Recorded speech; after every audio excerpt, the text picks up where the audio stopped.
But when you're used to, Right. when you're used to 3% mortgages, Yes. $1,000 a year for your fire insurance, when you get used to that, then the Right. change is a shock. Right.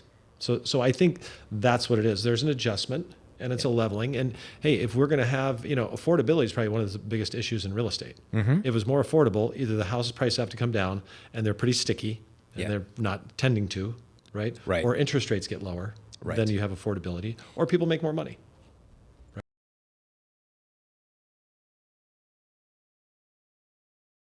So I'm going old school here, JT, from our downtown San Luis Obispo recording studio.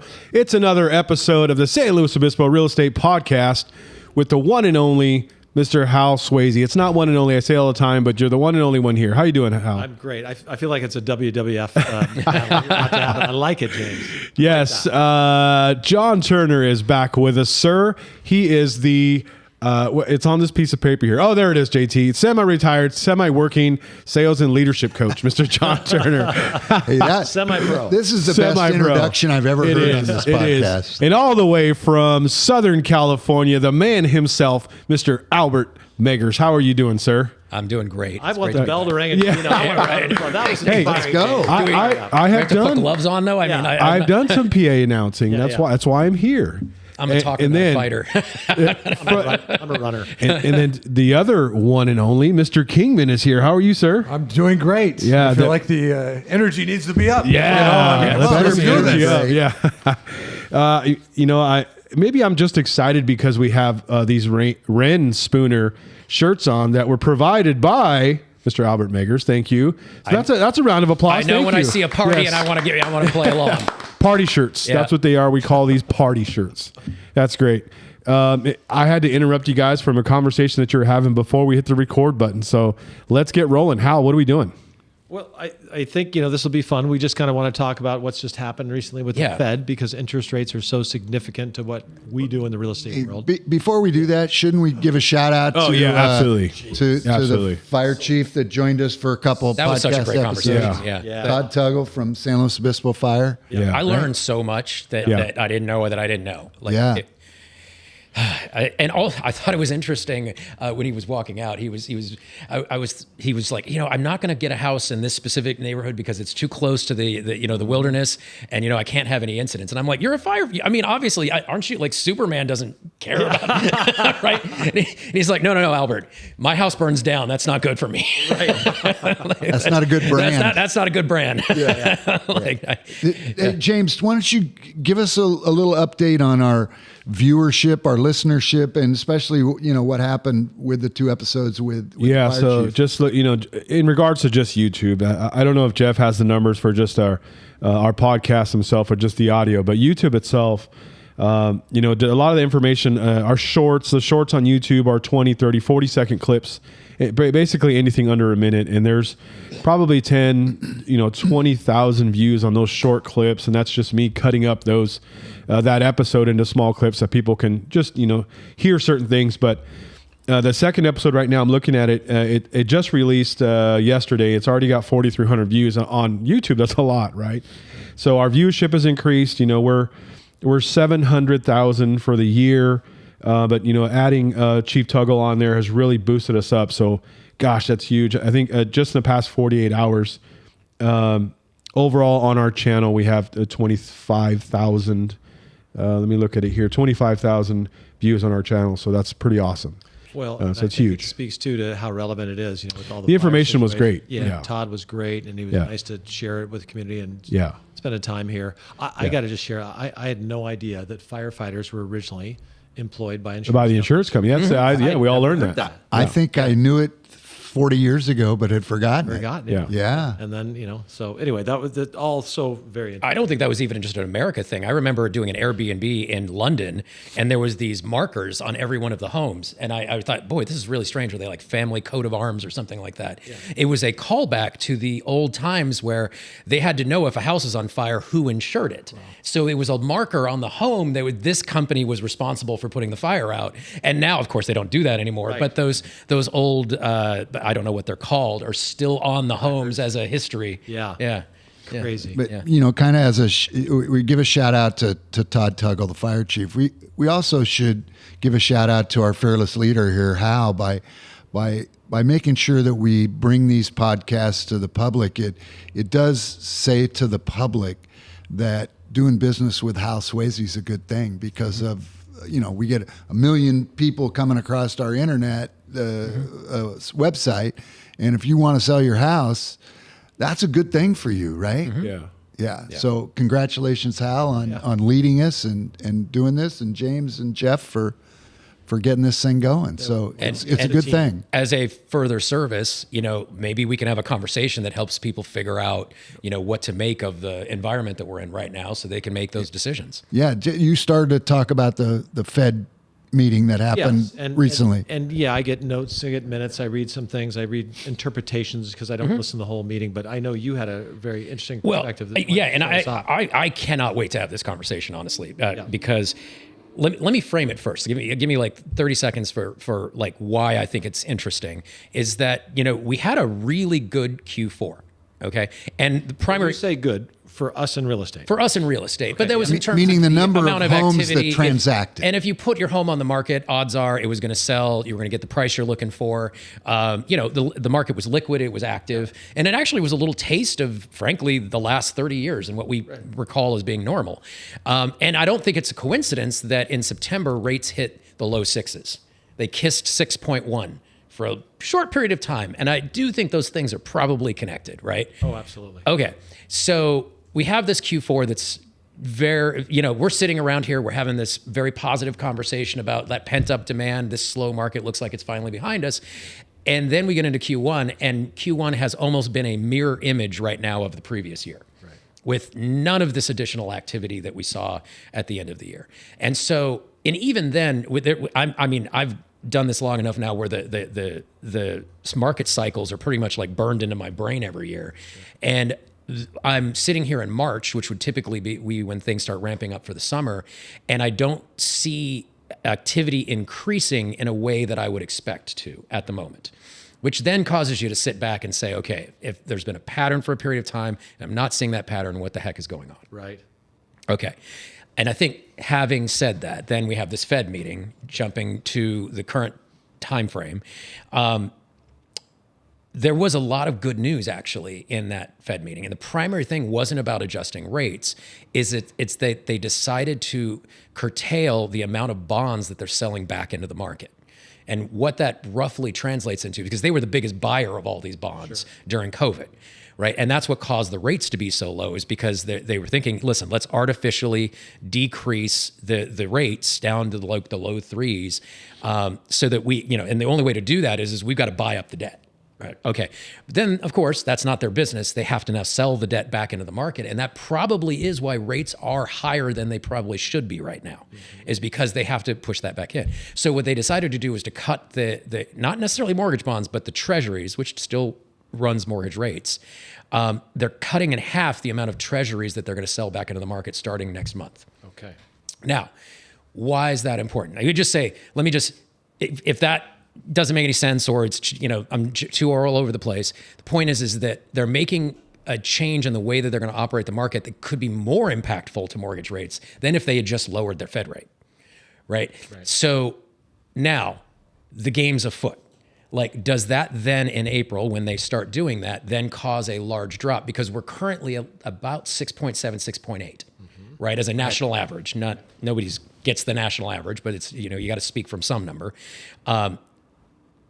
If we could get to 6.5 before the spring, that potentially tells a great story about where we're about to go. If we end up staying in the high sixes because of market uncertainty, that means that we could be looking at a carbon copy of last year, Right. which is fine. I mean, last year was okay. That's what needs to happen. That's what needs to happen. But I'll tell you, there's one thing that's very different. We have the same amount of activity as last year, but in most of the middle California markets, inventory is up 40%. Right.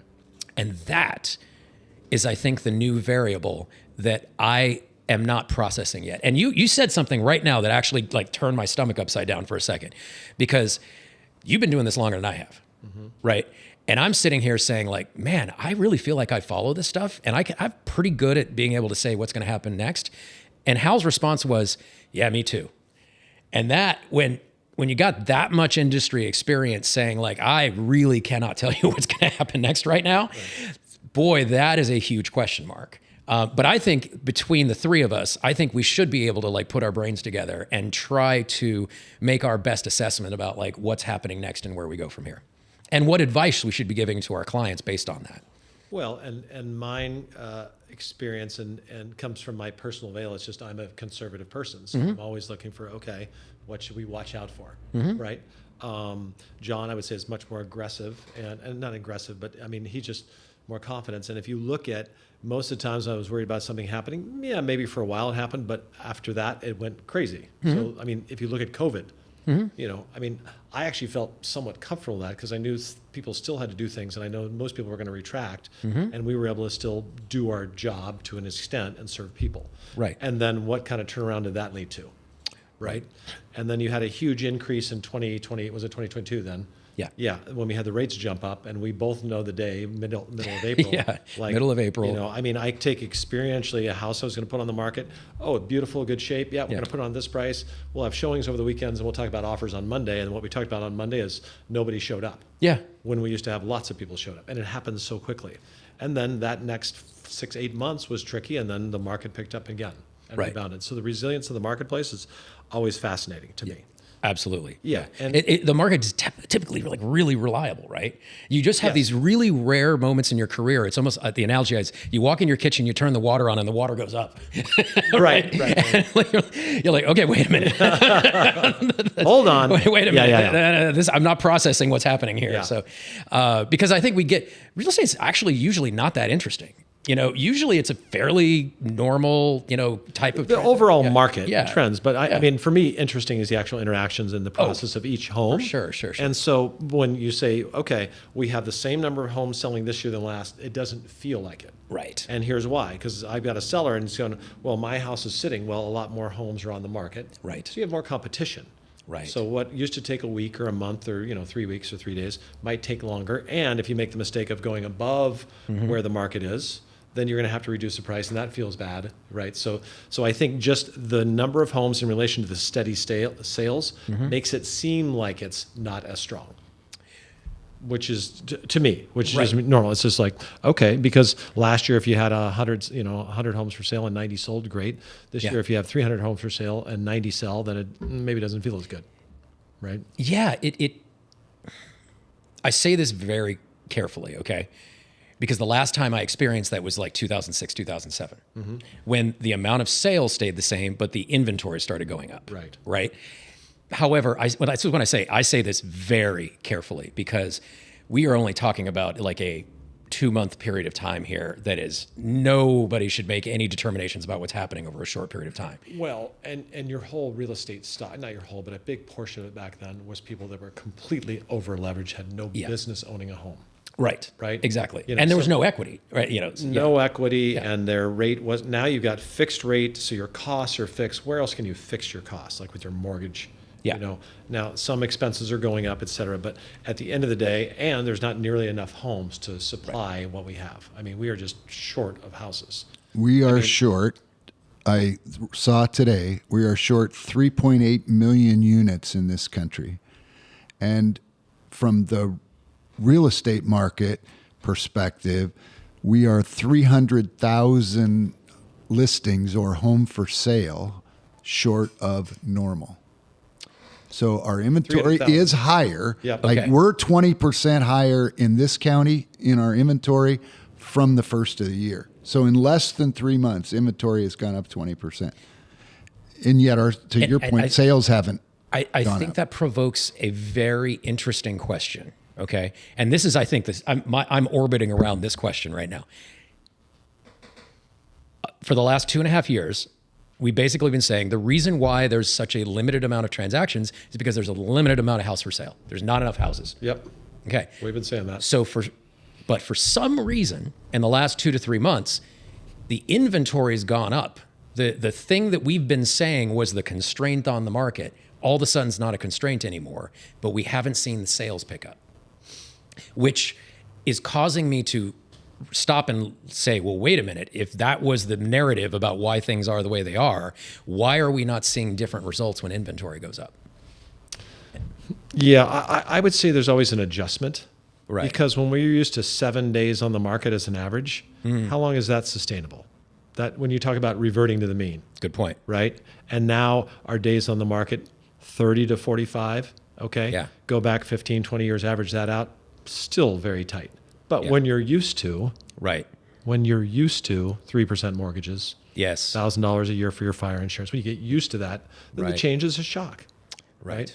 So I think that's what it is. There's an adjustment and it's a leveling. And hey, if we're going to have, affordability is probably one of the biggest issues in real estate. If it was more affordable, either the houses prices have to come down and they're pretty sticky and Yeah. they're not tending to, right? Right. Or interest rates get lower, Right. then you have affordability, or people make more money, right? Right. I don't know what else there is. There's probably something. I think that I'd almost call this a positive read, but it was something we were talking about earlier. And I hate bringing these because I'd like to write down the details and make sure I'm quoting it exactly right, but I'm fairly certain I've got this 90% correct. Mortgage Bankers Association, in their last report, said that 40% of all mortgage applications, refis, bought, purchase, everything, were declined, which has not happened in decades, that the number is that high. In our most recent... Did they give a reason?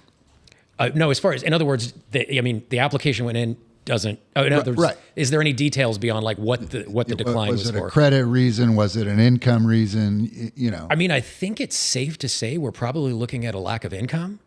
I'm just making a presumption there. To meet the mortgage. To meet the mortgage payment, right? Like, Yeah. it could be a lack of credit score, of course, as well. But if that's the constraint, then that's good news, because then that means we eventually get lower rates. Those applications will be approved because the income is going to make sense. The carry is going to be lower, and then that inventory is going to sell through. And so we're effectively just waiting right now you're just ticking, waiting for that mortgage rate to hit where it needs to be. But if the mortgage rates don't go that direction, if they stay high, Yeah. then inventory would continue Can we to come say up. stay where they are? I'll say, okay, there we go. Sorry, yeah, right. Because they're not that high. They're not. You're right. It's all Relatively. perspective. Relatively, Yeah. Yeah. Between 3 and 20, right, was the highest mortgage rate over the last 50 some years, right? I've Right. had 7, between 2.69, Yeah. my lowest rate, and 10.5, which was my highest rate. Your highest. What's Yeah. the average of those two? About where it is right now. Yeah. Right. Yes. okay. Yeah. But anyway, What- so if the rates stay Yeah. at this level, yeah. Yes.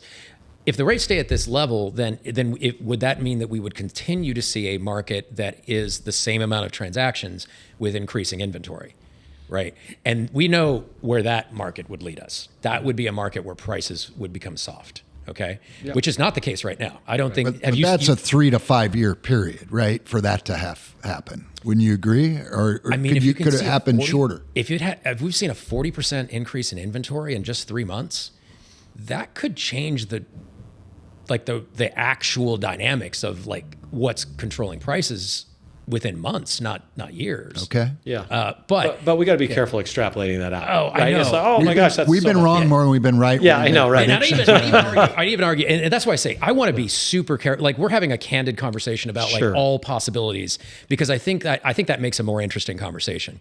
But it's important to make sure that right now there is no evidence of any softness in prices. Like, do you see any softness in prices right now? Well, okay. So John's got a bunch of information. I know he's going to nail this one. But I can say this: sales prices steady, up a little bit, down. Whatever, depending on where you are. List prices may be high, and those have to adjust. Sure. Right. So those people that come out ahead of the market, or maybe there's not as many buyers now. They go, well, they're not coming at this price. Maybe I'm going to adjust because I want to get this moving. Okay. But over time. Well, the January to oracle. February this year, nationwide, Yeah. prices are up 1.7% month over month. That's a big jump in 30 days. Right. 1.7. Yeah. They're up 3.1 year over year. February 25 over February 24. That's a national. I saw that this morning. Right. But Hal was talking about list prices. When Hal's assistant, Christina, puts out a morning email every morning. She shows the houses that closed that day. So this isn't a large sample size every day. But they average between 97% of list price and 103%. They're very rarely outside of that window. But can you say that one more time? I just want to make sure I got it. 97 to 103% Right. of list. List to sale. Yeah, which would be very normal, right? Like that's in a normal bracket. But when we talk about list prices, I wrote down this word when Hal and I were having a conversation earlier this morning. I wonder how many people are pricing their homes aspirationally versus pricing them at the market. Yeah.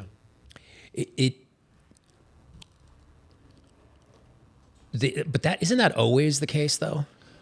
I don't know. Yeah, I haven't been doing this for 30 years. Well, like it you can have. be when the market is rising quickly. Yeah. You know, what's aspirational? People go, oh, I just got this is what I can aspiration, get, yeah. aspirated or whatever that is because it right. was, oh my gosh, Right. we got that much money. Yeah. So if it's shifting and it's not going as fast and, you know, it's like, okay, well, we wanted to be more competitive. So I think it's always great to look at what's closed and then the remainder, which is getting bigger that aren't closing, what's happening to those properties, right? So Right. do we have to make adjustments, that sort of thing. I've got a property that, you know, all the comps would say it's worth $1 million, but I hear things keep going up, so I'm going Yeah. to price my house at $1.1 million.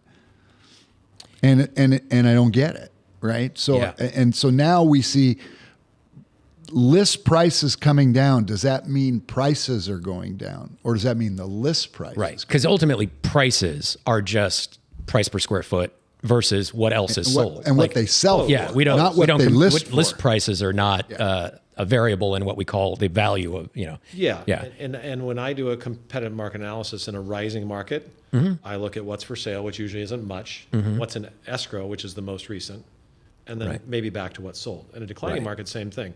It's pending sales plus your competition, because now you have more, right? So where there used to be one house in your price category, there might be three now. And one's been on the market 90 days, one's 30, you know, and then one Yeah. is lower and it moved pretty quickly. So, what you look at is different. And we have to compare those for sure. But there has definitely been a shift. And yet at the same time, over time, I mean, we've been through some wild rides. Yes, You've we got have. the stats there Yeah. on what's happening in prices over the term. It's like, you don't want to panic. Yeah. You know. And I guess I'm struggling with like, okay, with putting all these data points on the table, like, okay, well, how does that translate into what we communicate to the people who are relying on us for advice? Wow.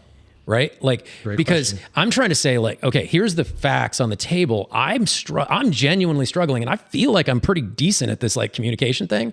I am struggling with the advice that I would give to my friends right now. I really am. Right. And but I'm actually, this is helping me process like in real time with you guys, because I don't think that there's anything about the market we're in right now that should scare you away from being in it. Right. Yeah.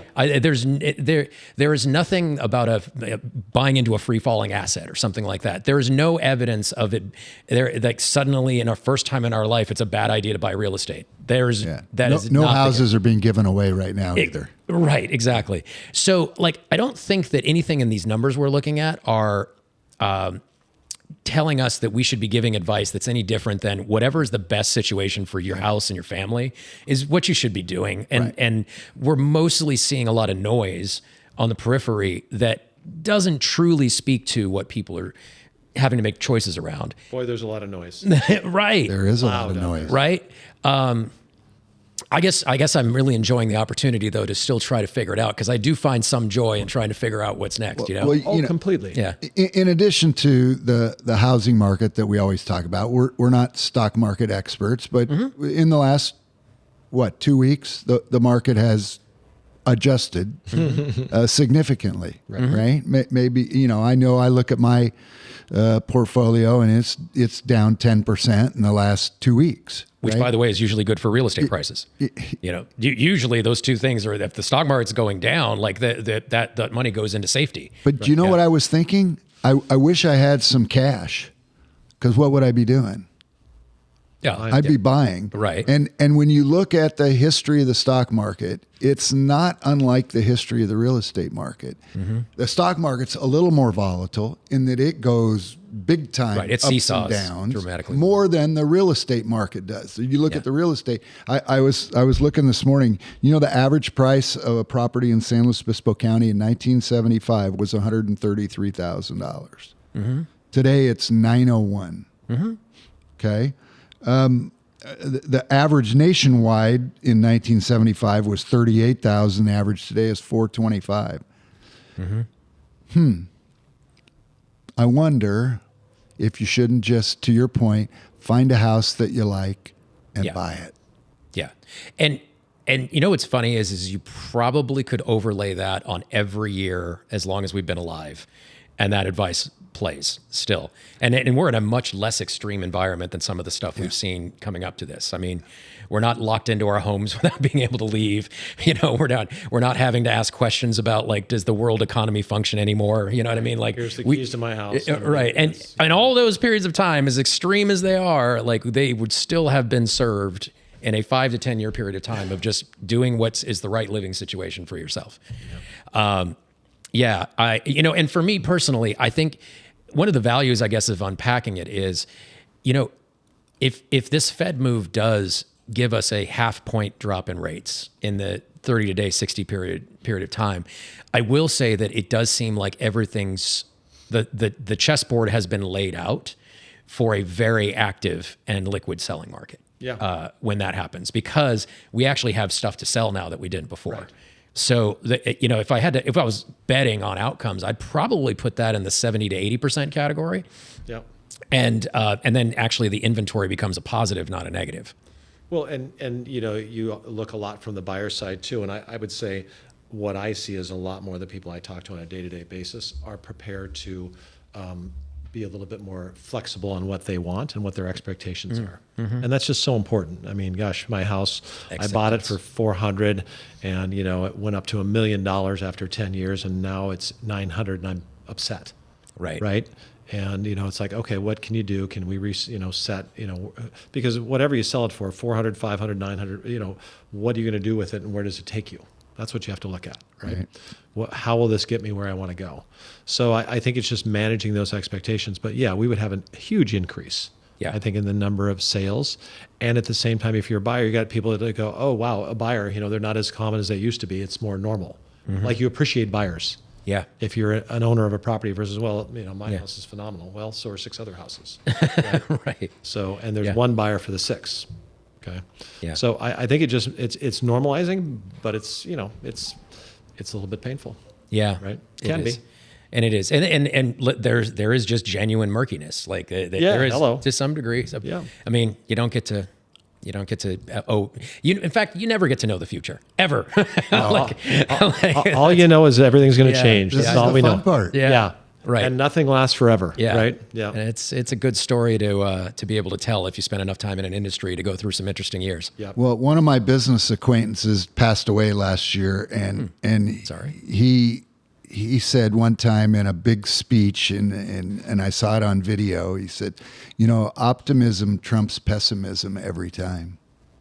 In the long term. In the long term. Yeah. So as we look at the bumps in the road that we've experienced looking backwards, there are going to be more bumps in the road going forward, but that doesn't stop us from going. Right. I guess kind of translating everything I was just trying to say is I have an overwhelmingly positive perspective on the real estate market and the world that we're going into. It's just annoying me that I can't figure out like exactly how are we going to capitalize on that, because I don't understand it yet. You know what I mean? Like but it's fun. It makes it more interesting. Sometimes you don't know you've won until 4 or 5 years later. Right. Seriously, it takes time. Great statement there. Yeah. Actually. No. And then I would like to quote, I don't know if Tony Robbins stole it and I'm probably hacking it, but he talks about easy times in life and in the world and tough times. And he goes, easy times make weak people and tougher times make strong people. Right. So how do you deal with the times? And are they that tough? No. Yeah. No. So no. Yeah. Anyway. It's the anticipation of and the uncertainty that gets to people. Yep. And I think that's what's going on a lot out in the marketplace today. And Yeah. one way to combat that probably is turn off the news, because I listened to a podcast this morning and it said, what's going on in your house is far more important than what's going on in the White House. Okay, I think we can drop the mic and end it right there. I What's going on in your house is more important than what's Yeah. going on. Okay. Yep. Yep. It's the environment you live in. Yep. Yeah. Yeah. It's that four walls around you. And we do have control over Yeah, that. we do. And Or by the- these four walls here. Yeah. Yeah. Oh, for theirs. Oh, yeah. Yeah. Yeah. Hey, if you're a real estate agent today and you're not doing as much business as you want to do because you feel like some things that you can't control are getting in your way, what can you control, right? And you can control what's going on up here every day. And Hal's been gone for a few days, but it's one of the conversations we had in the office while you were gone is, our sales are not what we predicted they would be in the first quarter. How do we keep our head in the game? Right. And Well, you it's know what up we to can us. control? The time to do this podcast. I'm getting away from I'm over here trying James over here. Going, I missed the he's showing his shirt off. See, Bobby's not here. Yeah, It's a yeah, problem. I know. Yeah, we just blabber. I kept giving Hal the watch, hey. We can't see you in the dark. Yeah. I know. Sorry. A lot of great information, guys. Thank you so much. I'm super hopeful for everything to change a little bit here in the coming future, as I'm sure you guys are as well. As always, those of you that listen to us on YouTube, thank you so much, or watch us on YouTube. Continue to do so, like and subscribe. And then, Mr. Kingman, you have for us. I have just a reminder: like and subscribe as well. Unfortunately, the Apple controls the audio Yeah. sphere. Yeah. And they're not as giving with their information as Google is. Right. When it comes For to the analytics For and stuff. analytics, they Yeah, like to keep yeah. those numbers uptight. But we know that a lot of people listen, and it shows in the success and the crossover. Of YouTube. We know a lot of people listen across the country because we get people calling you, right, about wanting to be on the show from other states. Yes. Oh my gosh. It's crazy. I mean, Well, we're going to have more great guests. There's So. but But- local ones, not ones yeah. from Utah. Yes. Yeah. I'm sure there's cool people in Utah. I'm sure they're cool. I'm sure they're great people. I just don't know what they serve. You never know. Maybe we'll break down one day and say, "Hey, you want to come on the show, about the Utah. podcast?" Yeah, Let's talk about it. You never know. We'll compare. We'll see. Compare prices. All right, guys. Thank you. Great information as always, Jeff. Thank you so much. And everybody, we'll talk to you next week. We have some great guests coming in pretty soon. We'll announce that later, of course. All right, Thanks, gentlemen. We'll see you. Thanks. Thanks, you guys. Forward to it.